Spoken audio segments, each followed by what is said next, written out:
အားလုံးပဲမင်္ဂလာပါကျွန်တော်ကတော့ဟန်ပါကျွန်တော်ဒီနေ့မှာတော့ free reset တဲ့ video ပြန်လုပ်သွားမှာပဲဖြစ်ပါတယ်ကျွန်တော်ဗီဒီယိုတွေမတင်တာလဲကြာသွားပါတယ်ကျွန်တော်အကြောင်းရှိလို့ပါအားလုံးကိုတောင်းပန်ပါတယ်အထူးတောင်းပန်ပါတယ်ဟုတ်ကဲ့ကျွန်တော် channel လေးကိုလည်း like and subscribe လေးလုပ်ပေးပါပါကျွန်တော်အခုတော့free reset ပါတော့မယ်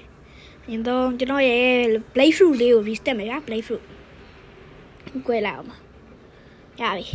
reset ပြမယ်reset တော့မဟုတ်ဘူး respawn တာပေါ့နော် respawn လာအောင်နောက်တစ်ခုကကြတော့ဘာလဲမသိဘူးနောက်တစ်ခုက bone fruit ဗျာ bone fruit ကို reset ပြမှာဖြစ်ပါတယ်ဒီတော့ bone fruit ဟုတ်တယ် bone fruit ဘာကြည့်ရ bone fruit ကို reset လိုက်ပါပြီreset ပြီးသွားပြီအားလုံးပဲဒီနေ့ဗီဒီယိုလေးကတော့ဒီလောက်ပါပဲ bye bye